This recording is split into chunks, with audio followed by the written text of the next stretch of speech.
दोस्तों चलिए अब बारी आती है डिसोल्यूशन के टॉप 5 क्वेश्चंस की। ठीक है, अब अगर डिसोल्यूशन की बात करें तो एज सच क्वेश्चंस बहुत इजी होते हैं। डिसोल्यूशन के क्वेश्चंस बहुत ज्यादा इजी है। अगर डिसोल्यूशन के ऊपर क्वेश्चन आए तो लिटरली बल्ले बल्ले। ठीक है, अब अगर मैं यहाँ पे क्वेश्चंस का एनालिसिस करूं तो there are 3 varieties other than piecemeal. Piecemeal को छोड़ के कह रहा हूं मैं आपको। तो अगर मैं सिर्फ प्योर डिसोल्यूशन के क्वेश्चंस की बात करूं तो 3 यहाँ पे वैरायटीज के क्वेश्चंस हो सकते हैं। ठीक है, एक इजी, एक थोड़ा सा ट्रिकी लेकिन वो भी इजी कैटेगरी में आएगा, और एक थोड़ा मतलब वो भी हार्ड तो नहीं कह सकता, डिसोल्यूशन एज सच हार्ड नहीं है। अब ये क्या हुआ देखिए, एक तो ये हो सकता है ठीक है पार्टनर्स है, डिसॉल्व हो रहा है फर्म, है ना। पहला केस ये हो सकता है कि कोई भी पार्टनर इंसॉल्वेंट नहीं है, एक भी पार्टनर इंसॉल्वेंट नहीं है, सब लोग सॉल्वेंट है, सब लोग अच्छे खासे हालत में है, और जो भी पैसा शॉर्टफॉल आ रहा है, कुछ भी कमी हो रही है तो वो लोग लाने की हालत में है। ठीक है, ये सबसे इजी सिचुएशन हो जाएगा। ठीक है, सिचुएशन नंबर 2 कि हो सकता है सारे पार्टनर्स इंसॉल्वेंट है, इसे हम लोग कहते हैं फर्म इज इंसॉल्वेंट। एक भी पार्टनर मतलब पैसे लाने के हालत में या तो है ही नहीं, और अगर है भी तो लिमिटेड थोड़ा सा पैसे ला पाएगा। सर यहां पर आता है रोल ऑफ डेफिशिएंसी अकाउंट। ठीक है, तो यह है दूसरा वैरायटी। तीसरा वैरायटी यह है कि सारे तो नहीं सर, लेकिन एक या एक से ज्यादा पार्टनर इंसॉल्वेंट है लेकिन सब इंसॉल्वेंट नहीं है, मतलब there are some partners who are solvent and some insolvent, है ना। ये वाले सिचुएशन में लग जाता है गार्नर वर्सेस मरे रूल। मरे मुरे मुरमुरे जो बोलना है बोलो। ठीक है, हाँ जी। तो आपको यहां पर मेनली एग्जामिनेशन में आने के चांसेस तो गार्नर वर्सेस मरे रूल का ही है, लेकिन टॉप 5 में मैंने ऑल पार्टनर्स इंसॉल्वेंट वाला भी एक सिनारियो रखा है, क्योंकि मुझे ऐसा लगता है शायद इजी क्वेश्चन भी पूछ ले तो ये आ सकता है। ठीक है, तो सर हम लोग सबसे पहले उससे से शुरुआत करते हैं। ये मॉड्यूल में इकलौता क्वेश्चन है, मॉड्यूल में पेज नंबर 10.218 में इलस्ट्रेशन नंबर 3। ठीक है, so this question is all partners insolvent. अब सबसे पहला दिक्कत जो बच्चों आपको जाएगा वो ये जाएगा कि आपको ये समझ में कैसा आएगा कि सर सारे पार्टनर्स इंसॉल्वेंट है कि गार्नर वर्सेस मरे रूल लगाने की क्या करना है। मतलब क्वेश्चन में अगर क्लियरली बोला है गार्नर वर्सेस मरे रूल तब तो मुझे समझ में भी आ जाएगा, लेकिन अगर वैसा कुछ स्पेसिफिकली नहीं लिखा है तो मैं कैसे समझू सर, है ना। ये दिक्कत तो बिल्कुल जा सकता है। तो देखो मैं आपको समझाता हूं कि कैसे समझ में आएगा आपको। देखो आप इस क्वेश्चन को जब पढ़ोगे तो आपको अमल का कैपिटल देखो कितना नजर आ रहा है, ऑब्जर्व इट। अमल का कैपिटल आपको नजर आ रहा है 750, और वहीं पे बिमल का ड्रॉइंग्स दिखाई दे रहा है। ड्रॉइंग्स मतलब it is actually negative capital 550 रुपए।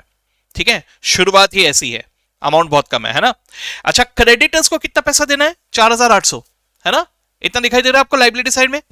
अगर आप एसेट्स रियलाइजेशन को देखेंगे तो जरा इन सबका टोटल लेके देखो, 1250 ओरली लेके देखो, ऐसे रफली 1400, 1800, 2000, 300। What do you see here कि सर जी मुझे क्रेडिटर्स को 4800 देना है, मेरे पास कैश बैलेंस 200 रुपए के ऊपर है नहीं। ठीक है, मेरे एसेट्स रियलाइज ज्यादा नहीं कर पा रहे हैं, थोड़ा सा ही रियलाइज कर पा रहे हो, जितना भी रियलाइज हो रहा है वो पूरा नहीं है क्रेडिटर्स को पे करने के लिए। और उसके अलावा जब मैं आगे बढ़ूंगा तो मुझे यहां पे नजर आएगा कि सर एक्सपेंसेस ऑफ रियलाइजेशन 175 तो है। यहां देखो स्पेशल लैंग्वेज में क्या लिखा है, Amal's private estate is not sufficient even to pay his private डेब्ट, है ना, and whereas Bimal's private estate has a surplus of 200 only।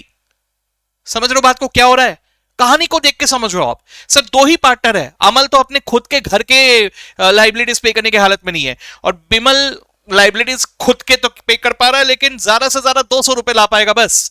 ये हालत है बेचारों की, समझे बात को, बड़ा ही गरीब लोग है बेचारे। तो ये हालत अगर है, दिस इज पूरा का पूरा फर्म ही इंसॉल्वेंट, है ना।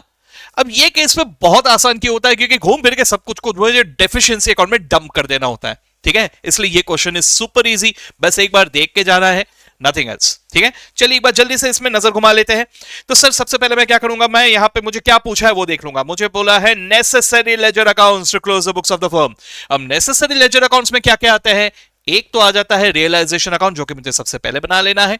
उसके अलावा मुझे बना लेना है पार्टनर्स का कैपिटल अकाउंट। ठीक है, उसके अलावा मुझे बना लेना है बैंक अकाउंट। ठीक है, ये 3 सबसे ज्यादा इंपॉर्टेंट अकाउंट है। इनके अलावा जरूरत पड़ी तो कुछ और, जैसे इस सिचुएशन में इट विल बी बेटर अगर हम लोग क्रेडिटर का भी अकाउंट बना ले।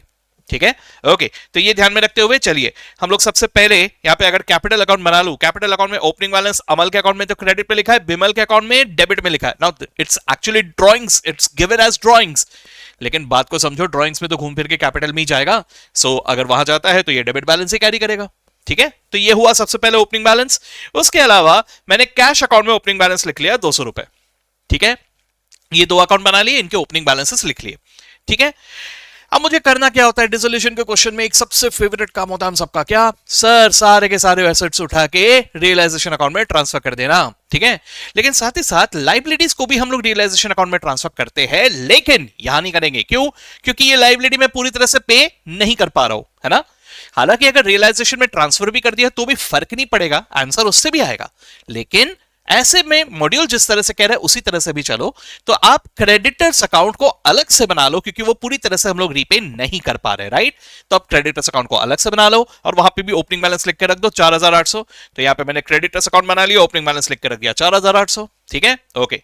अब एक एक करके ये 1 2 3 4 उठा के मुझे कहां ट्रांसफर कर देना है, रियलाइजेशन अकाउंट के डेबिट में। सो रियलाइजेशन अकाउंट के डेबिट में 1 2 3 4 चारों ट्रांसफर कर दिए। ठीक है, चलिए सर, ये सब हो गया। अब इसके अलावा यहां पे मुझे कहा गया है कि इतना इतना पैसा रियलाइज हुआ, तो ठीक है सर, ये कैश बैंक को डेबिट होगा और रियलाइजेशन अकाउंट में क्रेडिट होगा। तो रियलाइजेशन अकाउंट में यही 4 1 2 3 4 यहां पे क्रेडिट कर दिया इन टोटल इतना, और कैश बैंक को हम लोगों ने डेबिट कर दिया 2300। ठीक है, यस सर, ये हो गया। अब ये हो जाने के बाद मुझे अगला नजर आ रहा है 175 रुपए का रियलाइजेशन एक्सपेंसेस पे किए सर। ठीक है सर, तो इसका डायरेक्टली मैं एक्सपेंस, रियलाइजेशन एक्सपेंस करके अलग नहीं बनाऊंगा, मैं सीधा रियलाइजेशन अकाउंट में डाल दूंगा। तो रियलाइजेशन अकाउंट में डेबिट कर दिया 175, कैश बैंक में क्रेडिट कर दिया 175। डन, ये भी हो गया। ओके, और क्या बचा सर, अमल के प्राइवेट एस्टेट तो कुछ नहीं आ रहा, बिमल के प्राइवेट एस्टेट से कुछ 200 रुपए आ रहे हैं। ठीक है, तो 200 रुपए फर्दर कैपिटल इन्वेस्टेड जैसा दिखाना है आपको, है कि नहीं। तो क्या करोगे आप, कैश बैंक डेबिट करोगे और बिमल के कैपिटल अकाउंट को क्रेडिट कर दोगे, as simple as that. So bank को डेबिट कर दो 200 रुपए, ये आ गया सर यहां पे, और बिमल के कैपिटल अकाउंट को क्रेडिट कर दो 200 रुपए।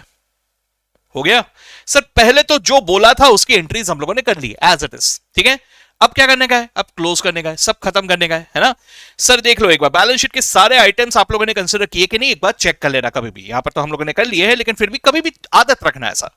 ठीक है, अब अगर मैं यहां पे देखूं तो सर रियलाइजेशन अकाउंट में बैलेंस निकालूंगा, बैलेंस जाहिर सी बात है सिचुएशन ही दिख रहा है, लॉस आने वाला है।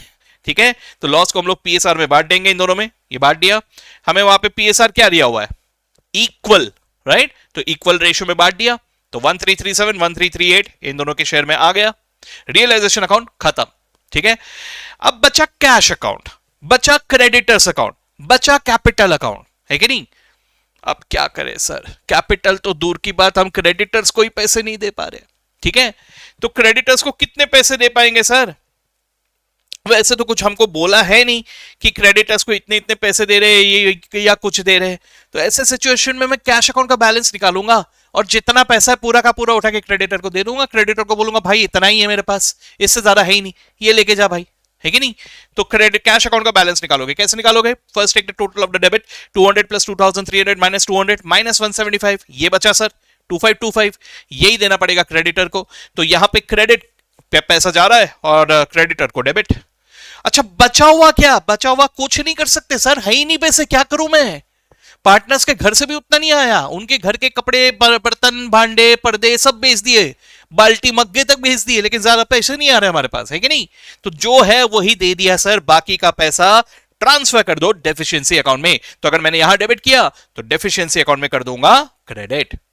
ठीक है, ओके। इसके अलावा सर ये पार्टनर्स का अकाउंट में जो भी बैलेंस बचा उसको लेके भी कुछ नहीं कर सकते सर, अब सब खत्म करने का है, सब खत्म करने का, तो सबको ट्रांसफर कर दो डेफिशिएंसी अकाउंट में। तो यहां पे जो भी बैलेंस बचा, ये बैलेंस बचा, इसको ट्रांसफर कर दो डेफिशिएंसी अकाउंट में। Finally your deficiency account should tally, मैंने क्रॉस किया लेकिन इट शुड टैली। बस इतना इजी है, अगर आप लोगों ने अभी देखा है तो बहुत ज्यादा इजी क्वेश्चन ही है, राइट।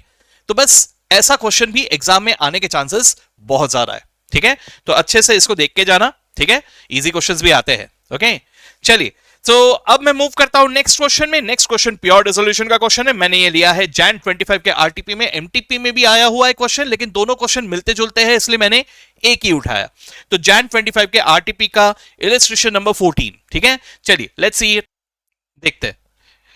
तो Neptune, Jupiter, Venus and Pluto had been carrying on business in partnership, sharing profits and losses in the ratio 3:2:1:1. ठीक है, they decided to dissolve the partnership on the basis of the following balance sheet as on 30th of April 2024। ठीक है, ये liabilities asset से सब मुझे दिए हुए हैं। Okay fine. अब यहां पे सबसे इंपॉर्टेंट बात अगर मैं ध्यान से देखूं, सर जनरल रिजर्व के साथ साथ कैपिटल रिजर्व भी है।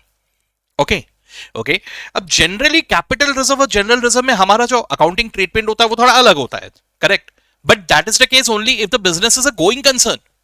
समझे बात को?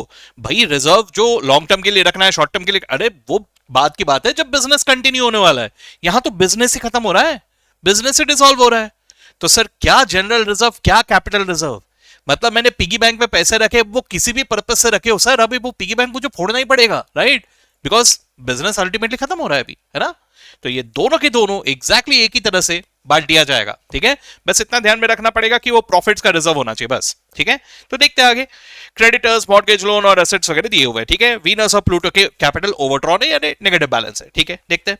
एसेट्स वर रियलाइज्ड, एक्सपेंसेस दिए हुए हैं। फर्दर क्रेडिटर, अरे भाई साहब फर्दर क्रेडिटर 12,000 क्या है ना? तो क्रेडिटर सर ऑलरेडी 20,000 के तो है, और 12,000 के क्रेडिटर जो कि अनरिकॉर्डेड है, अब रिकॉर्ड करने पड़ेंगे, तो उसको डायरेक्टली रियलाइजेशन के थ्रू ही रिकॉर्ड करेंगे। लेकिन क्रेडिटर्स का अल्टीमेट लाइबिलिटी हो जाएगा 32,000 रुपए का, है ना, जो पे करना है। ठीक है सर, पे कर देंगे। General reserve unlike capital reserve was built up by appropriation of profit. ठीक है सर, बट रिजर्व तो रिजर्व है, मुझे दोनों ही खत्म करने हैं अभी, है ना? You are required to drop the realisation account, partners account and bank account assuming that Venus became insolvent and nothing was realized from his private estate. Apply the principles laid down in Garner versus Murray. Okay, चलो ठीक है sir, देखते हैं। हाँ जी, what do you see here that only one of the partner is insolvent, है ना? Garner versus Murray rule में यही होता है कि कोई एक या एक से ज्यादा, लेकिन सारे नहीं इंसॉल्वेंट हो रहे हैं। ठीक है, तभी गार्नर वर्सेस मुरमुरे रूल लग जाएगा। ठीक है, यस सर। तो अब अगर मैं यहां पे सॉल्व करूं तो मेरे दिमाग में सबसे पहले क्या आएगा सर? मुझे यहां पर क्या बनाने के लिए कहा गया है? मुझे कहा गया है कि रियलाइजेशन अकाउंट बनाओ, बना लो। ठीक है, फिर पार्टनर्स अकाउंट बना लो। पार्टनर्स अकाउंट आड़े पेज में बनाना, चार पार्टनर है कि नहीं, तो थोड़ा जगह लगेगा, है ना? तो वैसा बना लेना। उसके अलावा मैं बैंक अकाउंट बना लूंगा। ठीक है, फिर वर्किंग नोट के लिए जगह छोड़ देंगे, देखेंगे। ठीक है, ध्यान देने लायक बात यहां पर यह है कि गार्नर वर्सेस मरे रूल लगने वाला है और मुझे कैपिटल अकाउंट का बैलेंस वहां पे दिखाई दे रहा है सर, करंट अकाउंट नहीं दिख रहा। मतलब the capital method is fluctuating capital method, fixed capital नहीं है। ठीक है, यहां आएगा मजा। ठीक है, क्योंकि गार्नर वर्सेस मरे रूल में जो इंसॉल्वेंट बंदा होता है उसका जो शेयर ऑफ लॉस है वो बाकी के सॉल्वेंट पार्टनर्स बेयर करते हैं इन द रेशियो ऑफ कैपिटल। अब रेशियो ऑफ कैपिटल अगर फिक्स्ड कैपिटल मेथड रहा तब तो आसान है, बट फ्लक्चुएटिंग कैपिटल मेथड रहा तो क्या क्या कंसिडर करना है, इसके बारे में ज्यादा मॉड्यूल में कवरेज नहीं था। ठीक है, यहां कर लिया। ठीक है, मैंने अपने क्लास में कहा भी था, जितने मेरे स्टूडेंट्स अभी यहाँ पे देख रहे हैं, मैंने आपको ये बोला भी था। इनफैक्ट हम लोगों ने एक टेबल देखा था, if you remember, at the end हम लोगों ने एक टेबल देखा था। मैंने आपको बताया था कि देखो भाई इंस्टीट्यूट पे भरोसा मत करो, ये भी देख लो एक बार, है ना? देखो यहाँ पे आ गया वो क्वेश्चन अभी। ठीक है, चलो भाई देखते हैं फिर अभी। हाँ जी, तो अभी सबसे पहले रियलाइजेशन अकाउंट बनाना। पहले तो कैपिटल अकाउंट और बैंक अकाउंट में ओपनिंग बैलेंसेस लिखने हैं। कैपिटल अकाउंट में 1,00,000 और 60,000 ये ओपनिंग बैलेंसेस आप लोग लिख लोगे मेरे ख्याल से आराम से, है ना? नेपच्यून और जुपिटर के अकाउंट में क्रेडिट साइड में, वीनस और प्लूटो के अकाउंट में डेबिट साइड पे। ठीक है, बैंक अकाउंट बना लिया हम लोगों ने। बैंक अकाउंट में डेबिट बैलेंस 8,000 रुपए। ठीक है, अब मैं एक एक करके सब अकाउंट्स को ट्रांसफर कर दूंगा। अच्छा, पहले जनरल रिजर्व कैपिटल रिजर्व दोनों को क्लोज कर दो। कैसे क्लोज करोगे? 56,000 को 14,000 को दोनों को बांट दो 3:2:1:1 में। ठीक है, तो यहाँ पे कैपिटल अकाउंट में दोनों दिखाई देंगे आपको। ये देखो यहाँ पे ये भी बांट दिया और ये भी बांट दिया इन द पीएसआर। ठीक है, अब इसके बाद एक एक करके सारे एसेट्स उठा के 1, 2, 3, 4 बैंक छोड़ के, है ना, ये सारे के सारे मुझे ट्रांसफर कर देना है रियलाइजेशन में। 1, 2, 3, 4। ठीक है, इसी तरह से लाइबिलिटीज जो भी नजर आ रहे हैं, ये क्रेडिटर्स नजर आ रहे हैं, इन दोनों को भी उठा के सीधा रियलाइजेशन अकाउंट में ट्रांसफर कर देना है। ठीक है, ये कर दिया ट्रांसफर। ठीक है, अब यहां पे ट्रांसफर करते वक्त कुछ लोगों के मन में आएगा कि सर वो जो 12,000 का एडिशनल क्रेडिटर है वो भी कर दूं क्या ट्रांसफर? वो करने की जरूरत नहीं है, वो अलग से डायरेक्टली रियलाइजेशन के अकाउंट के थ्रू आप दिखा दोगे, तो उसको यहां ट्रांसफर करने की जरूरत नहीं है कुछ भी। ठीक है, तो 20,000 ट्रांसफर कर दिया हम लोगों ने। अब ये हो जाने के बाद अब मैं आ जाता हूं एसेट्स रियलाइज। एसेट्स रियलाइज में 24,000, 60,000, 16,000, 90,000 ये सारे के सारे रियलाइज हुए। सो कैश बैंक में डेबिट होंगे और रियलाइजेशन अकाउंट में क्रेडिट होंगे। तो रियलाइजेशन के क्रेडिट साइड में ये चारों आ गए। ठीक है, और ये टोटल 1,90,000 कैश बैंक अकाउंट में डेबिट साइड। ठीक है, यस सर। ये हो जाने के बाद एक्सपेंसेस 4000 पे किया, directly realisation account debit to cash bank, तो रियलाइजेशन अकाउंट के डेबिट में 4000 रुपए और कैश बैंक के क्रेडिट में 4000 रुपए। ठीक है, डन। आगे सर क्रेडिटर्स को 12000 और देना पड़ा, मतलब एग्जिस्टिंग 20000 तो दिया ही और 12000 दिया, यानी 32000 दिया। So sir realisation account debit 32000, cash bank credit 32000। देखो यहां पे रियलाइजेशन के डेबिट पे 32000, 20 प्लस 12, गेटिंग मी, फर्दर है वो, है ना। ओके तो ये यहां पे क्रेडिट कर दिया। ओके इसके अलावा मुझे एक और था वहां पे मॉर्गेज लोन, इसके बारे में कुछ नहीं कहा है ना। तो याद रखना भैया, पहले बाहर वालों को पैसे देने, फिर घर वालों को पैसे देने, यानी पार्टनर्स को देने। तो सर मॉर्गेज लोन भी पूरा का पूरा रीपे हो गया, ऐसा ही माना जाएगा। ठीक है, देखो दोस्तों यहां पे अनलाइक द प्रीवियस क्वेश्चन मैंने क्रेडिटर्स अकाउंट को अलग से नहीं बनाया। क्यों नहीं बनाया? अरे भाई उसको पे कर पा रहे हैं ना हम लोग, तो उसके लिए अलग से क्यों अकाउंट बनाना। पिछले बार अमल बिमल वाले क्वेश्चन में हमने क्यों बनाया था? क्योंकि पूरी तरह से पे नहीं कर पा रहे थे हम लोग, गेटिंग मी।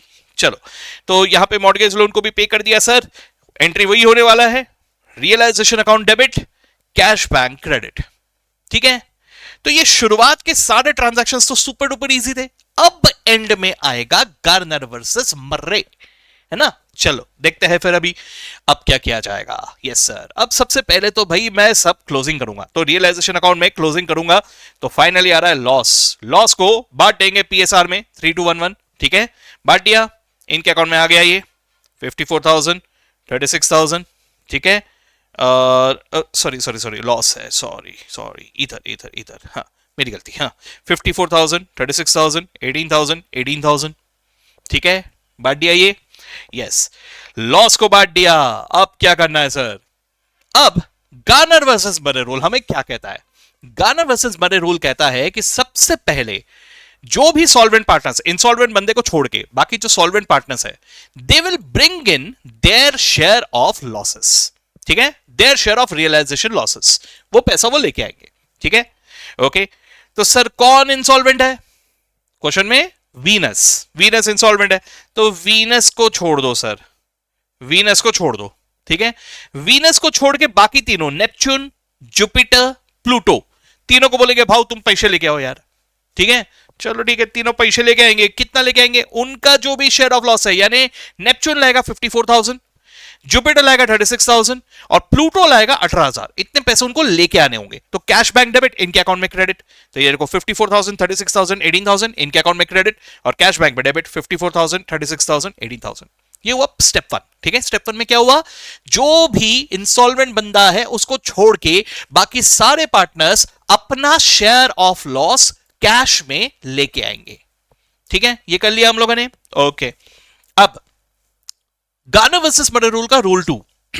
रूल 2 क्या कहता है? जो भी इंसॉल्वेंट बंदा है, कौन है यहां पे? वीनस, उसके कैपिटल अकाउंट में जो भी नेगेटिव बैलेंस बचा, ठीक है, that will be borne by the books of accounts में जो सॉल्वेंट पार्टनर्स है वो लोग।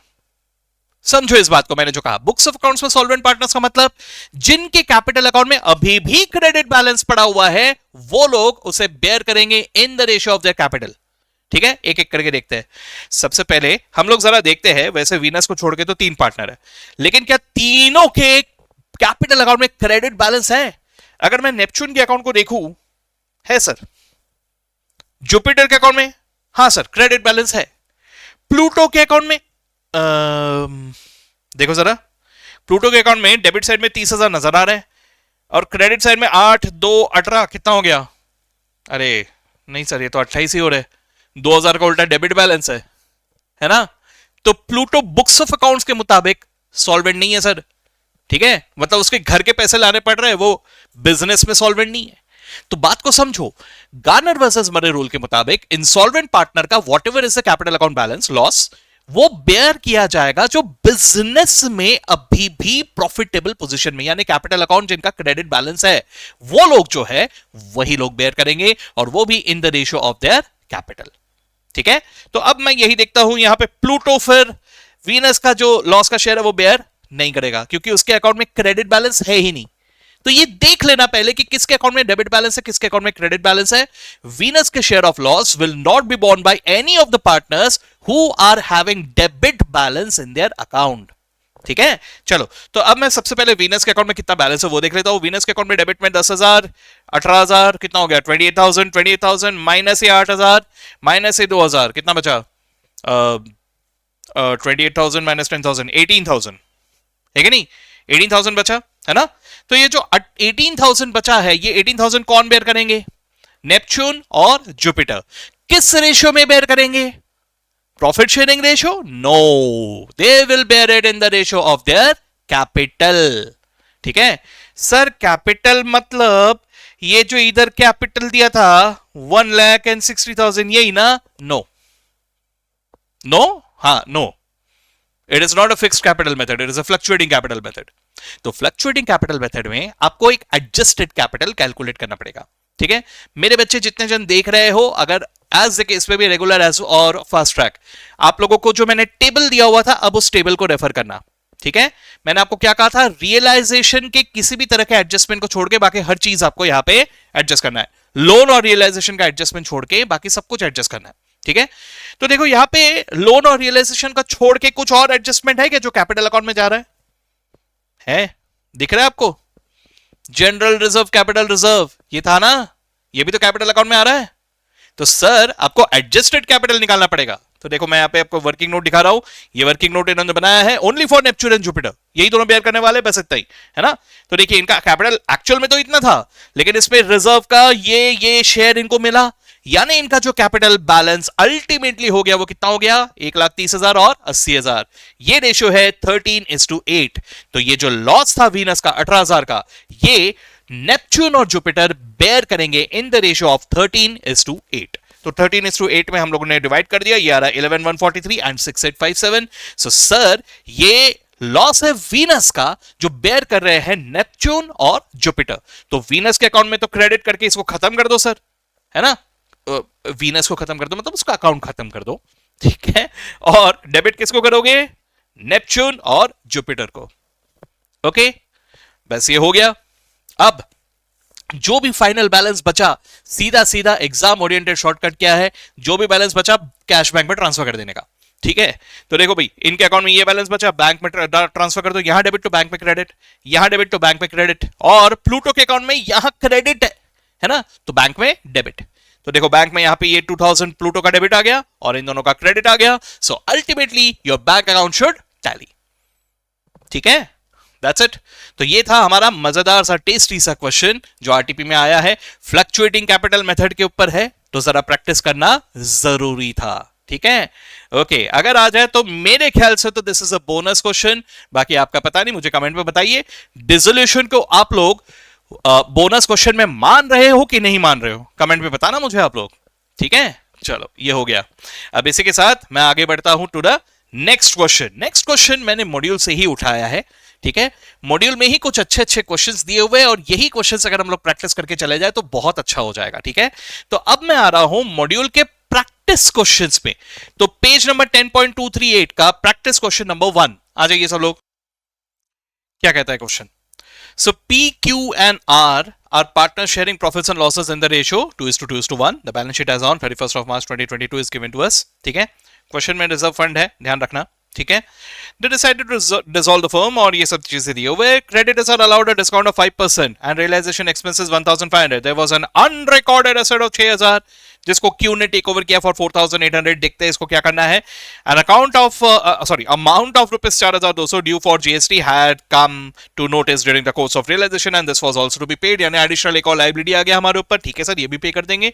ठीक है, क्या क्या पूछा है, realisation account, partners capital account, cash account. बल्ले बल्ले, सुपर इजी क्वेश्चन। ठीक है, हाँ लेकिन प्रैक्टिस कर लो एक बार। देखो सर मुझे क्या करना चाहिए, मैंने सबसे पहले तो सर रियलाइजेशन अकाउंट बनाना चाहिए, जगह छोड़ दो वहां पे, फिर कैपिटल अकाउंट बना लो, बैंक अकाउंट बना लो, कैश अकाउंट रादर। ठीक है, कैपिटल अकाउंट में ओपनिंग बैलेंसेस 120, 48 एंड 24,000।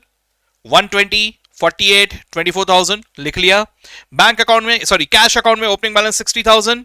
सो मैंने कैश अकाउंट बना लिया, ओपनिंग बैलेंस लिख लिया 60,000, ओपनिंग बैलेंसेस पहले लिख लिए। ठीक है, अब मुझे क्या करना है, सबसे पहले रिजर्व फंड को बांट दो सर। क्या रेशियो में बांटो, 2:2:1 में। ठीक है, 60,000 को 2:2:1 में बांट दिया तो ये आ गया। ठीक है, बांट दिया। अब मुझे क्या करना है, एक एक करके सारे एसेट्स और लायबिलिटीज को रियलाइजेशन अकाउंट में ट्रांसफर कर देना है। ठीक है, तो करते हैं सर एक एक करके। यहां मुझे दिखाई दे रहा है 1, 2, 3, 4, चारों को ट्रांसफर कर दो इधर। 1 2 3 4 कर दिया ट्रांसफर। उसके बाद मुझे क्या दिखाई दे रहा है, उसके बाद मुझे दिखाई दे रहा है क्रेडिटर्स, इसको भी ट्रांसफर कर दो 48,000 यहां पर एज इट इज ट्रांसफर कर दिया। ठीक है, तो ये सारे बैलेंस शीट के आइटम्स हम लोगों ने ट्रांसफर कर दिए। अब रियलाइज हुआ, क्या रियलाइज हुआ, प्लांट एंड मशीनरी से ये चारों जो रियलाइज हुए, क्या एंट्री होगा, कैश बैंक में डेबिट होगा और रियलाइजेशन अकाउंट में क्रेडिट, राइट। तो ये चारों के चारों यहां पे रियलाइजेशन के क्रेडिट में, ठीक है, 2,40,400 एंड कैश अकाउंट के क्रेडिट में, सॉरी डेबिट में। ठीक है, ये हो गया।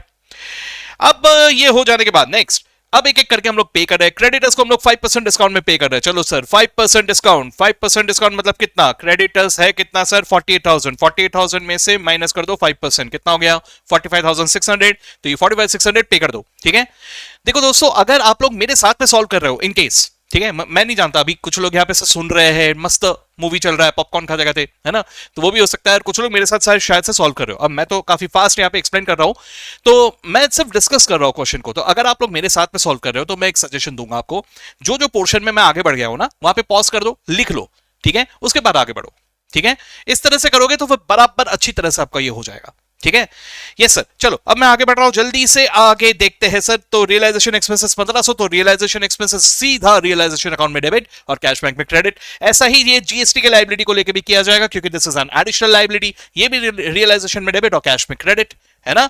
तो देखो ये दोनों मैं एक साथ दिखा दे रहा हूं आपको, ये 4,200 जीएसटी का और ये रियलाइजेशन एक्सपेंसेस 1500, ये दोनों वहां डेबिट और हम लोग यहां पे कर देते हैं क्रेडिट 1500 और 4,200। ठीक है, डन। ओके, अब उसके अलावा एक पॉइंट था सर, एक अनरिकॉर्डेड असेट है 6,000 का, which was taken over by Q at 4,800। ठीक है, मुद्दे की बात यह है कि दिस असेट वॉज अनरिकॉर्डेड। ठीक है, अब बात को समझने की कोशिश कीजिए, मैं आपको एक सिंपल सा एक एग्जांपल देता हूं, उसकी मदद से समझो। ये कैलकुलेटर है मेरे पास, ठीक है, मैंने इसको 500 में लिया था, 500 में खरीदा था। ठीक है, अब मेरे को बेचने का है, ये आपको बेचने का है, कितने पैसे दोगे मुझे? 500 में लिया ना मैंने, हाँ 500 में लिया था भाई, कितने पैसे दोगे? 150 रुपया देगा है? अरे मैंने 500 में लिया था ना भाई। अब उस 500 का कोई अहमियत ही नहीं रह गया, समझे ना बात को? क्या अहमियत रह गया सर? What is the value today? इसके वैल्यू हम क्या मान रहे हैं? That is the value of the calculator, as simple as that. मानते हो ऐसा?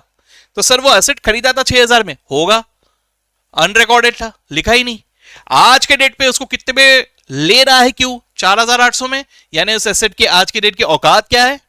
4,800 है। तो मैं 6,000 क्यों दिखाऊं? मैं इसको 4,800 पे ही दिखाऊंगा। ठीक है, तो यहां पर एक तरफ से अगर मैं देख रहा हूं तो हम लोग अगर क्यू को एक असेट लेके जाने दे रहे हैं तो मुझे वैसे भी क्यू को कैश देना था। अब अगर वो एसेट लेके चला गया तो मेरे को क्यू को नहीं देना पड़ेगा। समझ रहे हो बात को? तो इसकी एंट्री में क्या करूंगा? सीधा क्यू को debit, he is received this amount, कितना? 4,800, और रियलाइजेशन अकाउंट में डायरेक्टली क्रेडिट। कोई एसेट वेसेट अलग से रिकॉग्नाइज करने की जरूरत है ही नहीं, सब वैसे भी खत्म करना है। रिकॉग्नाइज करेंगे तो भी क्लोज करना पड़ेगा। ऑल्टरनेटिवली एक चीज और कर सकते हो आप लोग यहां पे 4,800 से एसेट को क्रिएट भी कर सकते हो, लेकिन उसका नलीफाई भी करना पड़ेगा फिर इफेक्ट, तो वो करने की कोई जरूरत नहीं, सीधा 4,800 से इसका पेमेंट दिखा दो। तो कैसे दिखाओगे? देखो यहां पर ऑन द क्रेडिट साइड 4,800, ठीक है, लिख लिया हम लोगों ने, और क्यू अकाउंट के डेबिट में 4,800, बस इतना ही लिखना है, done.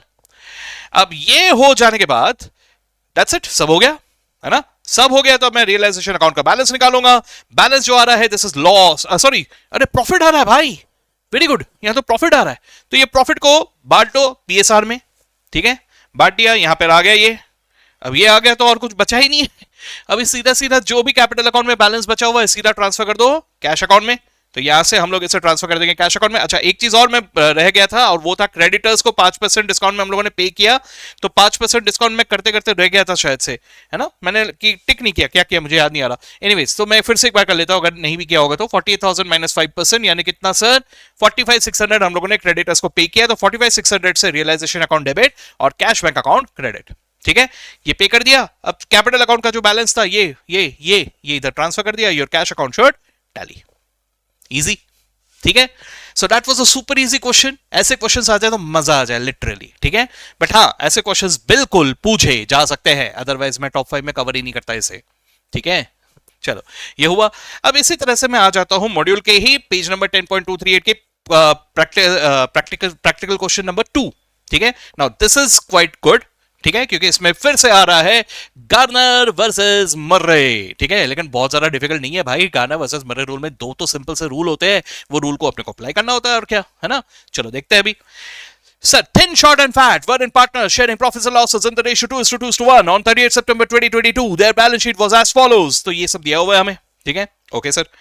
Thin decides to retire, and as fat appears to be short of private assets, short decides that he does not wish to take over thin share of partnership. So जो भी कहानी दिया है कि ये हुआ, डिसॉल्व कर रहे हैं भाई, खत्म, ठीक है। लेकिन यहां एक बार खास दिया हुआ है, fat has no private estate whatsoever. तो अगर फर्म प्रॉफिट में है तब तो ठीक है, लेकिन अगर लॉस में है तो फैट अपने घर से कुछ भी पैसे नहीं ला पाएगा, ऐसा क्लियरली वहां पे बोला हुआ है, ठीक है, यानी काइंड ऑफ इंसॉल्वेंट अभी तक बोला हुआ है। देखते हैं आगे क्या लिखा हुआ है।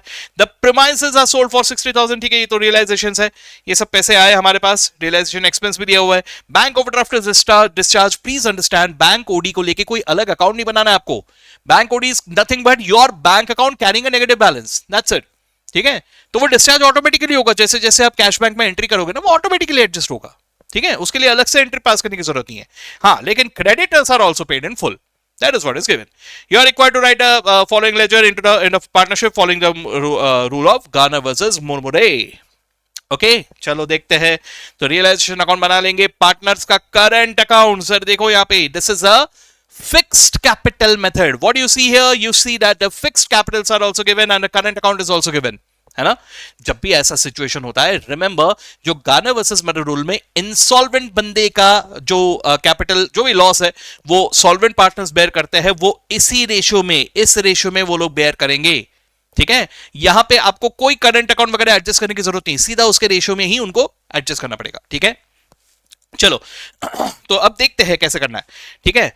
तो सबसे पहले मैंने ये सॉल्व करने में ओपनिंग बैलेंसेस लिख लेने, 80 50 20 कैपिटल के बैलेंस, 29,700 11,300 और ये नेगेटिव बैलेंस है यानी डेबिट बैलेंस है ना।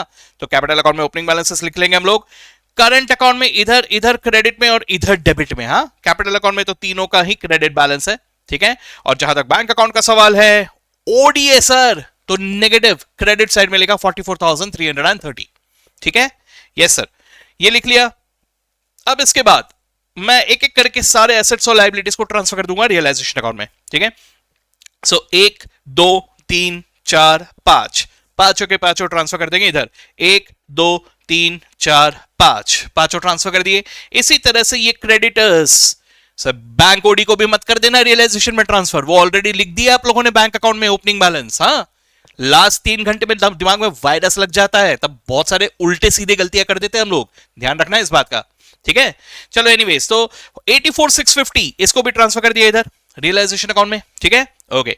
अब इसके बाद क्या क्या पैसे आए सर, ये 60,000 रुपए आए, इधर से 1,07,500 आए, फिक्सचर से 20,000 रुपए आए, स्टॉक को 5% कम में बेचा सर, तो स्टॉक का वैल्यू कितना है 43,200, थोड़ा मेहनत करवा रहे हैं हमसे, तो 43,200 में से 5% माइनस कर दो, 43,200 माइनस 5%, 41,040, इतने पैसे ही आए सर। और डेटर से 45,900 आए, कोई बात नहीं, cash bank debit, realisation credit, चाहे कोई भी पैसे आए, है ना। तो रियलाइजेशन के क्रेडिट में प्रीमाइसेस, प्लांट, फिक्सचर्स, स्टॉक का 41,040 5% माइनस करने के बाद और डेटर्स का ये रियलाइजेशन वैल्यू, ये डेबिट हो जाएगा मेरे कैश अकाउंट में 2,74,440, कैश या बैंक जो भी है, ठीक है। ये हो जाने के बाद मुझे क्या बोला है, रियलाइजेशन एक्सपेंसेस 4,500, ठीक है सर, रियलाइजेशन अकाउंट डेबिट और कैश अकाउंट क्रेडिट, ठीक है, 4,500, ओके। और क्या है sir, The bank OD is discharged and creditors are also paid in full, ठीक है सर, creditors से 84,650 के paid in full, तो 84,650 से realization debit और cash bank account credit, done, ये भी हो गया, ओके सर, सब हो गए सर, अब तो और कुछ भी नहीं बचा, ओके। तो अब मुझे क्या करना है, अब मुझे सबसे पहले रियलाइजेशन अकाउंट को क्लोज करना है, तो रियलाइजेशन अकाउंट में जो भी लॉस आ रहा है that will be transfer to the current account, current अगर है तो करंट में ही जाएगा, सो सॉरी, हाँ जी। तो यहां पे आ गया डेबिट साइड में लॉस, ओके, तीनों ने बेयर कर लिया यहां पर, ओके, ये तो हो गया। अब मुझे क्या करना है, अब मेरे पास करंट अकाउंट बचा है, कैपिटल अकाउंट बचा है और कैश अकाउंट बचा है, बैंक अकाउंट बचा है, ठीक है। तो अब मैं सबसे पहले तो दो दो अकाउंट क्यों मेंटेन करूं भाई? करंट अकाउंट को जो बैलेंस है ट्रांसफर कर दो कैपिटल अकाउंट में, तो इनके अकाउंट में ये बैलेंस जो आ रहा है बैलेंस निकालोगे आप और ट्रांसफर कर दोगे as it is capital account में। ठीक है, ये ट्रांसफर तो मेरे ख्याल से आप लोग सब कर लोगे, कोई बड़ी बात नहीं है। ये जो भी बैलेंस है सीधा उठा के उधर डाल दो, इधर डेबिट करो तो उधर क्रेडिट करो, इधर क्रेडिट करो तो उधर डेबिट करो, एज सिंपल एज दैट। ठीक है, ये कर लिया हम लोगों ने।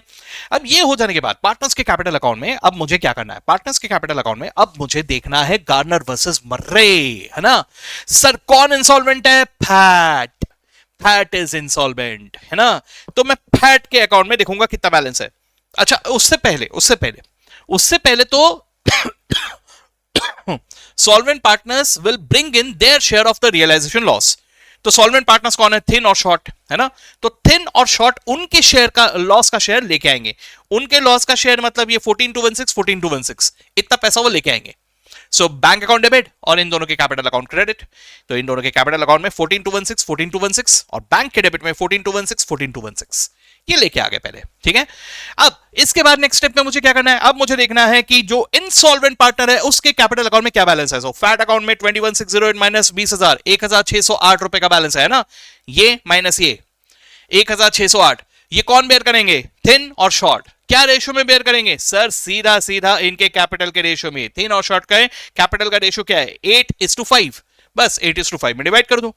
सो 1,608 कहां से आया? 1,608 ये 21,608 माइनस 20,000 1,608 इसको डिवाइड करेंगे किसके रेशियो में? फिक्स्ड कैपिटल के रेशियो में 8:5। तो 8:5 में डिवाइड कर दो भाई, तो कितना आ रहा है? 990 और 618 इतना ही आ रहा है। ये थिन और शॉर्ट के अकाउंट में डेबिट और फैट के अकाउंट में क्रेडिट। डन। फिर जो भी बैलेंस बचा उठा के ट्रांसफर कर दो बैंक अकाउंट में और bank account should tally. Easy. ठीक है, चलिए भाई अब एक और but the last but not the least question आ जाते हैं। एक और question taken again from module. ये एक बहुत ही ज्यादा बेहतरीन सा क्वेश्चन है, मैं कहूंगा। मतलब गार्नर वर्सेस मर्रे रूल नहीं है इसमें, मतलब इसमें कोई इंसॉल्वेंसी नहीं है। ठीक है, लेकिन इस क्वेश्चन में आपको कंफ्यूज करने की भरपूर कोशिश की गई है। ठीक है, कहने का मतलब यहां पर पूरे क्वेश्चन में अगर आप ध्यान से देखोगे तो बहुत सारे अलग अलग बातें दे दिए हुए हैं और उससे गलती होने के चांसेस बहुत ज्यादा है। इसलिए इसको राइटिंग में प्रैक्टिस करना बहुत ज्यादा जरूरी है। ठीक है, चलो देखते हैं जल्दी से। मैं डिस्कस कर रहा हूं लेकिन मैं फिर से बता रहा हूं दोस्तों, इसे राइटिंग में प्रैक्टिस प्लीज करना। ठीक है, चलो let's see. So Amit, Sumit and Kumar are partners sharing profits and losses in the ratio 2:2:1। ठीक है, the partners decided to dissolve the partnership on 31st of March 2022 when their balance sheet was as under. ये सब हमें दिया हुआ है। अगर ध्यान से देखो तो यहाँ पे जनरल रिजर्व भी है और कुमार अंकल का लोन भी है सर। ठीक है, ओके। नॉर्मली स्पीकिंग अगर ऐसा ही दिया रहा और मुझे कोई अलग एडजस्टमेंट नहीं दिया है तो मैं दोनों कर सकता हूं। लोन को भी रियलाइजेशन अकाउंट में डाल सकता हूं, ऑल्टरनेटिवली उस लोन अकाउंट को कैपिटल अकाउंट में भी दिखाया जा सकता है। दोनों ट्रीटमेंट अपनी अपनी जगह सही है। ठीक है, अब मॉड्यूल अलग अलग क्वेश्चंस में अलग अलग चीजें करेगा, हाँ वो तैयार रहना। ठीक है, तो एनीवेज अब इस क्वेश्चन में हम इसे कैपिटल अकाउंट में डाल देंगे। ठीक है, ओके, मतलब मर्ज कर देंगे, लोन को भी कैपिटल के साथ ही मिक्स कर देंगे। है तो वही ना, कुमारी है। चलो, loan from D, trade credit, ये सब चीजें हमको यहाँ पे एक एक करके दिए हुए। ठीक है, ओके। अब देखो मजेदार, realisation expenses amounted to 18,000 of which 3,000 was borne by Amit. Okay, अब ऐसे सेंटेंस पढ़ के हम हो जाते हैं कंफ्यूज। अरे बाप रे, अब मैं क्या करूं? अरे भाई कुछ नहीं, टेंशन नहीं लेने का। रियलाइजेशन एक्सपेंस तो डेबिट होगा ना, रियलाइजेशन में डेबिट है ना। पैसा जितना दिया वो कैश बैंक के क्रेडिट, जितना अमित ने दिया अमित को क्रेडिट। सिंपल, समझे? कीप इट सिंपल, ज्यादा सोचने का नहीं इसके बारे में। आगे देखो, creditor agree to take over furniture of 12,000 at 10,800। आई, अब मैं क्या करूं सर? आते the rest of the creditors were paid off at a discount of 6.25%। ठीक है, देखते हैं इसको भी क्या करने का है। Other assets realised as follows, furniture remaining taken over. Remaining क्यों बोला है? अरे भाई ये क्रेडिटर ने फर्नीचर भी लिया है ना कुछ ना कुछ, तो रिमेनिंग कुमार ने टेक ओवर कर लिया, वो भी 90% ऑफ द बुक वैल्यू पे। देख रहे हो मतलब कैसे घुमाने की कोशिश की गई है, आपको समझ में आ रहा होगा। तो यहां पे ना थोड़ा प्रणाम करने का, टेंशन नहीं लेने का। टेंशन ले लिया तो गड़बड़ करके आओगे 100%। तो थोड़ा आराम से इसको सॉल्व करने वाला क्वेश्चन है ये, है ना। आगे देखते हैं, stock realise 120% of the book value. Okay, ये तो खैर निकाल भी लेंगे हम लोग। Book debts 12,000 of debts proved bad, remaining were fully realised. ठीक है, अब देखो बात को समझो, अगर मैं सब कुछ अल्टीमेटली रियलाइजेशन अकाउंट में ट्रांसफर कर देता हूं ना तो मेरे को बैड डेट्स वगैरह कुछ अलग से दिखाने की जरूरत नहीं है। मुझे सिर्फ कितना पैसा आया वो दिखाना है बस। ठीक है, आता हूं मैं उसमें भी। लैंड एंड बिल्डिंग कितना रियलाइज किया ये दिया हुआ है। Investments were taken over by Amit by 15% discount at 15% discount. ठीक है, for half of his loan D accepted plant and machinery and 7,500 cash and the remaining amount was paid at a discount of 10%। भाई साहब क्या कहना क्या चाह रहे हैं देखते हैं। और उसके अलावा bills payable were due on an average basis of 1 month after 31st March but they were paid immediately on 31st March 6% discount पे पर annum। ठीक है, उन्होंने भी उसे इन्वर्टेड कॉमर्स में डाला हुआ है। ठीक है, यहां पे गलती होने की गुंजाइश है, देखते हैं पूरा का पूरा। तो खैर ये क्वेश्चन को देख के अगर हम लोग फिर से वही बात कहूंगा, सोचोगे तो सोचते ही रह जाओगे और पता चला 3 घंटे वैसे ही निकल गए, है ना। तो सोचने का नहीं, क्या करने का। सर मुझे क्या बनाने के लिए बोला है realisation account, bank account, partners capital account, पहले वो बना लो। ठीक है, अब बैंक अकाउंट का ओपनिंग बैलेंस और कैपिटल अकाउंट का ओपनिंग बैलेंस तो लिख सकते हैं ना हम लोग, लिख लो भाई। तो बैंक का ओपनिंग बैलेंस है 13,500, बैंक में लिख लो फटाफट 13,500। ठीक है, कैपिटल अकाउंट का ओपनिंग बैलेंस 55,200, 55,200। अरे कुमार कहां गया, इधर है 32,400। ठीक है, ओके, तो लिख दो भाई कैपिटल अकाउंट में, अमित के अकाउंट में क्रेडिट में, सुमित के अकाउंट में क्रेडिट में, लेकिन कुमार अंकल के अकाउंट में डेबिट में। ठीक है, लिख लिया ये भी। ओके, अब एक एक करके देखते हैं, है ना। अब मुझे रिजर्व्स वगैरह दिख रहा है क्या, पहले वो बांटो। रिजर्व्स है सर 61,500, पहले बांटो। क्या रेशियो में बांटोगे, इनके रेशियो में 2:2:1 में। तो 61,500 को इनके अकाउंट में बांट दो 2:2:1 में, 1 2 3। ठीक है, ओके, रिजर्व हो गया। कुमार के लोन को भी इनके अकाउंट में ट्रांसफर कर दो। किसके अकाउंट में, कुमार के अकाउंट में। तो 15,000 को भी हम लोगों ने कुमार के अकाउंट में ट्रांसफर कर दिया। कुमार के लोन अकाउंट को डेबिट करोगे और कुमार के कैपिटल अकाउंट को क्रेडिट कर दोगे। 15,000 ट्रांसफर कर दिया। ठीक है, यस सर। अब बचे कुचे जो भी है इसे मुझे ट्रांसफर कर देना है रियलाइजेशन अकाउंट में। तो रियलाइजेशन के डेबिट में ये लैंड एंड बिल्डिंग 1, ये 2, ये 3, ये 4, बुक डेट्स का ये वाला अमाउंट मुझे रियलाइजेशन में ट्रांसफर करना है। जहां तक वो जो minus provision for bad debts है, that is a separate liability, इसलिए वो अलग से कंसिडर किया जाएगा। तो मैं जब ट्रांसफर कर रहा हूं 60,000 ट्रांसफर करूंगा और उसके अलावा स्टॉक के 36,000 ये सब ट्रांसफर कर दूंगा यहां पे डेबिट साइड में। तो land and building, plant and machinery, furniture, investments, ध्यान से देखना, बुक डेट्स के 60,000 और स्टॉक के 36,000 ट्रांसफर कर दिए हम लोगों ने रियलाइजेशन अकाउंट में। ओके, इसी तरह से लाइबिलिटी में loan from D, trade creditors, bills payable, outstanding salary, चारों के चारों हमको ट्रांसफर कर देना है on the credit side of realisation account. यहां पे आ गया। और उसके अलावा प्रोविजन फॉर डाउटफुल डेब्ट्स 6,000। तो ये 2 3 4 5 ये पांचों के पांचों आ गए रियलाइजेशन के क्रेडिट साइड में। ठीक है, यस सर।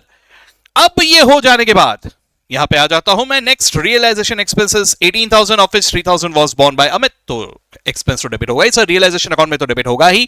कैश बैंक में क्रेडिट हो जाएगा 15,000 और अमित के अकाउंट में क्रेडिट होगा 3,000। सो रियलाइजेशन के डेबिट में 18,000, to cash 15 and to Amit 3,000।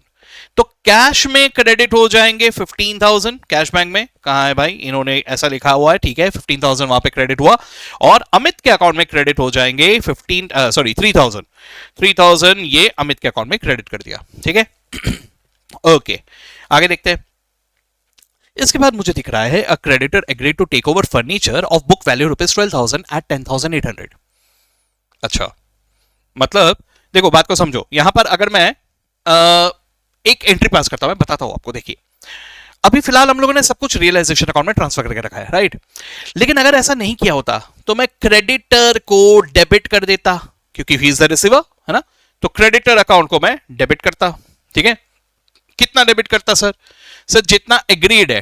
Taken over कितना है सर, 10,800 में ही एग्रीड है ना। उसने अपना अकाउंट 10,800 से ही सेटल किया। हालांकि हमारे पास से फर्नीचर जो गया है वो 12,000 का गया है। फर्नीचर ही ना, क्या है, क्या लिया उसने, एक मिनट, हाँ फर्नीचर 12,000 का गया। लेकिन he agreed to take it over at 10,800। तो he is receiving 10,800 against our outflow 12,000। Sir इसमें तो ये हो गया, नुकसान हो गया सर। 12,000 का 10,800 में गया। यस सर, लॉस हुआ है यहाँ पे, है ना। अब इस लॉस को कहने से कि मैं रियलाइजेशन अकाउंट में डाल दूंगा, कितना, 1,200, ऐसे ही होगा ना। लेकिन बात को समझो, ये क्रेडिटर तो रियलाइजेशन अकाउंट में चला गया, तो ये क्रेडिटर अकाउंट की जगह भी कौन सा अकाउंट यूज होगा, रियलाइजेशन अकाउंट। अच्छा, फर्नीचर भी तो रियलाइजेशन अकाउंट में चला गया ना, तो ये फर्नीचर अकाउंट की जगह भी कौन सा अकाउंट यूज होगा, रियलाइजेशन अकाउंट। अब जरा देखो क्या हो रहा है। Realisation account debit 10,800, realisation account debit 1200, यानी रियलाइजेशन ही डेबिट 12,000 टू रियलाइजेशन 12,000। क्या समझ में आ रहा है भाई साहब? इसकी कोई एंट्री पास करने की जरूरत नहीं है, ये ऑटोमेटिकली इफेक्ट नलीफाई हो चुका है। ठीक है, इसको मुझे रियलाइजेशन अकाउंट में कुछ भी दिखाने की जरूरत नहीं है। दिखाओगे भी तो भी डेबिट पे भी दिखाओ और क्रेडिट पे भी दिखाओ, दोनों जगह दिखा दो। समझे बात को? चलो, तो अगर मैं यहां पे आ जाऊं तो इन्होंने इसको टोटली इग्नोर किया है, लिखा ही नहीं है। ठीक है, ठीक है, ये हो गया ये 10,800 वाला। उसके बाद क्या बोला है? The rest of the creditors were paid off at discount of 6.25%। अच्छा, रेस्ट ऑफ द क्रेडिटर्स मतलब कितना? क्रेडिटर्स कितना है पहले देखो। क्रेडिटर्स है 30,000 रुपए, है ना। अब पहले तो मुझे ये बताओ, सब लोग, आप लोग बताओ, रेस्ट ऑफ द क्रेडिटर्स कितना है? ठीक है, बताओ कितना है rest of the creditors? Sir वहां पे 30,000 दिया हुआ है ना, तो 30,000 में से अभी रेस्ट ऑफ द क्रेडिटर्स कितना बचा हुआ है? 18,000, 18 पक्का कि 19,200? अब कुछ लोगों का 19,200 आ रहा है, कुछ लोगों का 18,000 आ रहा है। सर कौन सा सही है कि नहीं? तो बात को समझो, क्रेडिटर्स ने 12,000 का फर्नीचर लिया जरूर है, लेकिन कितना एग्रीड वैल्यू पे लिया? 10,800 पे। तो इसका मतलब क्या हुआ भाई साहब? उनका अकाउंट उन्होंने 10,800 से ही सेटल किया है कि नहीं? तो इसका मतलब व्हाट इज रिमेनिंग? 30,000 में से 10,800 माइनस करो, क्या बचा? 19,200। तो ये 19,200 को हमने 6.25% डिस्काउंट में पे किया। सो 19,200 में से 6.25% डिस्काउंट माइनस करो, क्या बचा? 18,000। तो हम लोग क्रेडिटर्स को कितना पैसा दे रहे हैं? 18,000 दे रहे हैं। अब वो डिस्काउंट का क्या करूं सर? कुछ करने की जरूरत नहीं, वो ऑटोमेटिकली एडजस्ट हो जाएगा। Getting me? चलो सर, तो मैं 18,000 का पेमेंट कर रहा हूं। ओके, वैसे भी अगर मैं उसको डिस्काउंट को दिखाऊंगा तो भी रियलाइजेशन में दिखाऊंगा, तो वो घूम फिर के रियलाइजेशन में ही आएगा, तो वो दिखाने की जरूरत नहीं है। सीधा सीधा आपको क्या करने का है? कितना पैसा दिया वो दिखाओ। रियलाइजेशन में वो प्रॉफिट और लॉस ऑटोमेटिकली बैलेंसिंग फिगर के फॉर्म में आ जाएगा। ठीक है, चलो, तो फिलहाल मैं 18,000 की एंट्री यहां पे कर देता हूं। 18,000 से रियलाइजेशन अकाउंट डेबिट, ये रहा यहां, और कैश बैंक अकाउंट क्रेडिट। कहां है भाई कैश बैंक? अच्छा यहां है, सॉरी, हाँ, 18,000 से कैश बैंक को क्रेडिट। ठीक है, ओके। इसके बाद the other assets realised as follows. तो furniture remaining taken over by Kumar at 90%। अच्छा सर, फर्नीचर का कितना रिमेनिंग है? जरा देखो, फर्नीचर था कितने वैल्यू का? 25,500 का फर्नीचर था, राइट? ये देखिए यहां पे 25,500। अब ये 25,500 में से कहने से फर्नीचर तो 12,000 का ही गया ना, भले ही एग्रीड वैल्यू वाज 10,800, लेकिन 25,500 जो बुक वैल्यू फर्नीचर का था, उसमें से 12,000 बुक वैल्यू का फर्नीचर एडजस्ट हो चुका है। ठीक है, तो कितने बुक वैल्यू का फर्नीचर बचा हुआ है? तो उसके लिए क्या करो? 25,500 में से आप माइनस करो 12,000, कितना बचा? 13,500, है ना। तो ये जो 13,500 है, इसको कुमार ने टेक ओवर किया at 90% of the book value. तो 13,500 का 90% निकालो, देखो कितना आ रहा है? 12,150, है ना। तो ये कुमार ने टेक ओवर कर लिया, करेक्ट? तो ठीक है सर, तो ये चीज को मैं कैसे दिखा दूंगा? 12,150 से मेरे रियलाइजेशन में क्रेडिट और बैंक की जगह कुमार के अकाउंट में डेबिट 12,150। ठीक है, तो कुमार के अकाउंट में 12,150 डेबिट। ठीक है, यस। आगे stock realise 120% of the book value. ठीक है sir, what is the book value? Stock का बुक वैल्यू है 36,000। 36,000 का 120% निकालो जरा। 36,000 इंटू 120%, 43,200, है ना। तो ये पैसा मिला। हाँ, तो bank account debit and realisation account credit, stock नहीं रियलाइजेशन, है ना। तो रियलाइजेशन के क्रेडिट पे 43,200 और बैंक के डेबिट में 43,200। अब इन्होंने सब एक साथ लिख दिया है यहां पे, ठीक है, मिक्स करके। तो ठीक है, एक एक करके लिखते हैं हम लोग। उसके बाद नेक्स्ट है बुक डेट्स। बुक डेट्स में 12,000 डूबे। तो ठीक है भाई, कितना मिला उतना बताओ। मेरे को डूबे जी से कोई मतलब नहीं है, मेरे को देखना है कि कितना पैसा मिला। डूबे जी मतलब कितना पैसा डूबा, उससे मुझे कोई मतलब नहीं है, मुझे बस ये देखना है कि कितना मिला। तो सर 60,000 के डेटर से, अब वो प्रोविजन वगैरह अलग से है, वो उसको देखने की जरूरत नहीं अभी। 60,000 का डेटर सीधा सीधा, ठीक है, जिसमें से 12,000 डूब गए, यानी कितना मिला? 48,000 मिला है ना, तो bank account debit, realisation account credit. ठीक है, तो रियलाइजेशन के क्रेडिट पे डेटर्स 48,000 और बैंक अकाउंट के डेबिट में 48,000 वो मिक्स होके आएगा, मर्ज करके लिखा है उन्होंने, है ना। ओके, आप लोग अलग अलग लिखोगे तो टेंशन नहीं है, बिल्कुल लिख सकते हो। उसके आगे मुझे दिखाई दे रहा है कि land and building realise 1,65,000, same entry. ठीक है, यहां पे क्रेडिट में 1,65,000 और यहां पे डेबिट में, यहां पे डेबिट में अभी इन तीनों का टोटल ले लिया इन्होंने और एक साथ यहां पे लिख दिया। ठीक है, एक कोई गल है, सब चलता है। ठीक है, यस सर। उसके बाद investments taken over by Amit at 15% discount. ठीक है सर, इन्वेस्टमेंट्स का वैल्यू कितना दिखाई दे रहा है? 15,000। 15,000 में से 15% डिस्काउंट माइनस कर दो, 15,000 माइनस 15% कितना हो गया? 12,750 रुपए। ठीक है, किसने टेक ओवर कर लिया? कौन है भाई वो? हाँ, अमित ने। ठीक है, तो अमित अकाउंट डेबिट, तो रियलाइजेशन अकाउंट, तो रियलाइजेशन अकाउंट के क्रेडिट साइड में 12,750 यहां पे क्रेडिट और अमित के अकाउंट में डेबिट। डन, चलो ये भी हो गया। अब क्या बचा? अब आया है नंबर नेक्स्ट, बहुत ही बढ़िया। For half of his loan D accepted plant and machinery and 7,500 cash, the remaining amount was paid at a discount of 10%। ये बाबा, ये क्या रे बाबा, काय तरी बनते रे बाबा, है ना। तो भाई ये सबके लिए ना थोड़े मुश्किल वाले जो एडजस्टमेंट्स है, इन सबके लिए वर्किंग नोट बनाना बहुत ज्यादा जरूरी है, समझे कि नहीं। देखो जैसे डी का लोन है, लोन तो 1,20,000 का है सर, अब उसका आधा यानी 60,000, ये आधे के बदले में 60,000 के बदले में इसने प्लांट एंड मशीनरी उठा लिया। ठीक है, और उसके साथ साथ 7,500 ले लिया। समझ रहे हो बात को? यानी 60,000 एडजस्टेड, लोन का आधा एडजस्टेड, जिसके बदले में प्लांट एंड मशीनरी दिया हम लोगों ने और उसके अलावा 7,500 कैश दे दिया। ठीक है, अब जरा समझो, जो प्लांट एंड मशीनरी दिया वो प्लांट एंड मशीनरी का आउटफ्लो भी मुझे रियलाइजेशन अकाउंट में दिखाना था और जो हम लोग इसे दे रहे हैं वो पैसा भी रियलाइजेशन अकाउंट में दिखाना था। तो वो प्लांट एंड मशीनरी का इफेक्ट अल्टीमेटली नरीफाई हो जा रहा है, जैसे अभी वो क्रेडिटर्स वाला हुआ था, सेम उसी तरह से। हाँ, लेकिन जो 7,500 कैश जा रहा है वो जरूर मुझे दिखाना होगा। ठीक है, तो ये 7,500 का कैश पेमेंट मुझे दिखाना होगा, लेकिन सिर्फ 7,500 थोड़ी ना दे रहे हैं। What about the remaining 50%? Remaining 50% यानी 60,000, इसको हम लोगों ने 10% डिस्काउंट में दिया है, 10% डिस्काउंट यानी 54,000 दिया। तो 54,000 प्लस 7,500 कितना पैसा दिया? 61,500। करेक्ट, इतना पैसा हमने डी के लोन को पे किया। बाकी तो प्लांट एंड मशीनरी पे किया, उसको दिखाने की जरूरत नहीं है क्योंकि वो ऑटोमेटिकली रियलाइजेशन अकाउंट में नलीफाई हो रहा है। अगर करोगे भी तो भी रियलाइजेशन के डेबिट पे भी लिखना पड़ेगा, रियलाइजेशन के क्रेडिट पे भी लिखना पड़ेगा, तो उससे अच्छा लिखो ही मत। ठीक है, यस। तो यहां पे पेमेंट दिखा दिया, डीज लोन 61,500, डीज लोन सेटल्ड। ठीक है, ओके।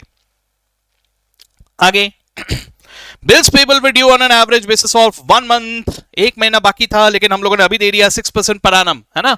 चलिए सर, ये रिबेट है ना, तो हमको रिबेट मिला, हमको डिस्काउंट मिला। ओके भाई साहब, डिस्काउंट मिला जो भी हुआ छोड़ो, मुझे क्या देखना है, मुझे अल्टीमेटली कितना पैसा दिया वो बताओ। ठीक है, तो बिल्स पेबल कितना है देखो, 12,000। अब मुझे बताओ 12,000 में हम लोगों ने इसको कितना पैसा दिया, सोच के बताना। 12,000 में कितना पैसा दिया हम लोगों ने? ठीक है, 6% डिस्काउंट है ना, निकालो जरा। 12,000 इंटू 6%, 720 का डिस्काउंट है ना। No sir, very good sir, पर आनम बोला है सर, है ना। तो रिबेट क्या साल भर का मिलेगा? अरे सर, एक महीना बाकी था, एक महीना अर्ली पे किया तो रिबेट भी एक ही महीने का मिलेगा ना, तो इंटू 1/12। बहुत इंपॉर्टेंट एक्सीडेंट एरिया, यहाँ पे गलती बहुत ज्यादा हो सकती है। हाँ, लास्ट मोमेंट पे तो खास तौर पे होता है। तो 60 रुपीज का ही डिस्काउंट है ना, तो 12,000 के बदले में 60 रुपीज का डिस्काउंट, यानी कितना दिया सर हम लोगों ने इनको दिया? 11,940। ठीक है, इतना पैसा दिया, ये बैंक में क्रेडिट हो जाएगा। बैंक कहां है भाई? बैंक में शायद सबको मिला के लिखा है इन्होंने, 11,940 और ये 61,500 को इस तरह से लिखा है इन्होंने। ठीक है, चलो कोई बात नहीं। अब यहां पर एक और एक्सीडेंट एरिया है सर। यहां पूरे के पूरे सारे पॉइंट्स हो जाने के बाद एक बार लौट के आपको बैलेंस शीट में आके देखना पड़ेगा कि कहीं किसी लायबिलिटी के बारे में साइलेंट तो नहीं है, क्योंकि अगर किसी लायबिलिटी के बारे में silent then it is assumed to be paid in full. अब देखो यहां पे एक है, ऐसा दिखाई दिया, आउटस्टैंडिंग सैलरी मिला, इसके बारे में कहीं कुछ बोला ही नहीं है। तो किसी लायबिलिटी के बारे में अगर कुछ ना कहा हो तो अज्यूम करना कि it is paid in full, तो वो आउटस्टैंडिंग सैलरी को भी पेड करके दिखाना है। तो एज अ रिजल्ट ये भी रियलाइजेशन अकाउंट में डेबिट और बैंक अकाउंट में क्रेडिट, ये सबका टोटल मिला के यहां पे क्रेडिट कर दिया इन्होंने। ठीक है, हो गया सबके सब। अब ये सब हो गए तो उसके बाद क्या करना है, सिंपल रियलाइजेशन अकाउंट का बैलेंस निकालना है, जो भी बैलेंस बचा उसको ट्रांसफर कर देना है। यहाँ पे प्रॉफिट आया तो ट्रांसफर कर दो पार्टनर के अकाउंट में, तो पार्टनर के अकाउंट में 1 2 3 ट्रांसफर कर दिया हम लोगों ने। ठीक है, दैट्स इट। कोई पार्टनर इंसॉल्वेंट वगैरह तो है नहीं यहाँ पे। ठीक है, यहाँ पे अगर है नहीं, ऐसा बोला नहीं है ना, ऐसा अज्यूम मत कर देना कि किसी के कैपिटल अकाउंट में डेबिट बैलेंस है तो वो इंसॉल्वेंट हो गया, अज्यूम मत करना। Getting me? जब तक बोला ना हो तब तक नहीं। अरे भाई डेबिट बैलेंस तो हो ही सकता है, लेकिन घर से तो पैसे ला सकता है ना वो। इंस्टॉलमेंट कब होगा, जब घर से भी पैसे नहीं लाने की हालत में हो। ठीक है, तो यहां पर ऐसा कुछ भी नहीं बोला है, तो अज्यूम मत करना, सीधा सीधा कैपिटल अकाउंट का बैलेंस निकालो, जो भी बैलेंस आ रहा है ट्रांसफर कर दो कैश बैंक अकाउंट में। Your cash bank account should tally. कुछ समझे क्या हुआ? This was a very important question, बिल्कुल प्रैक्टिस करके जाना। अगर एग्जाम में आए तो कम से कम 12 मार्क के लिए आएगा, 15 के लिए भी आ सकता है। ठीक है, तो अच्छे से प्रैक्टिस करना। टाइम कंज्यूमिंग भी क्वेश्चन है, इसलिए अगर देख के जाओगे, अगर लिख के प्रैक्टिस करके जाओगे तो एग्जाम में ज्यादा वक्त नहीं लगेगा। अगर ऐवे ही छोड़ के जाओगे, रीड करके जाओगे, तो एग्जामिनेशन में टाइम लगने वाला भी है, पहले बता रहा हूं। ठीक है, तो इसको अच्छे से प्रैक्टिस कर लो आप लोग। ठीक है, that's it. So we are done with top 5 of dissolution. ठीक है, चलिए let's meet in the next video then. Okay, चलो good bye all of you.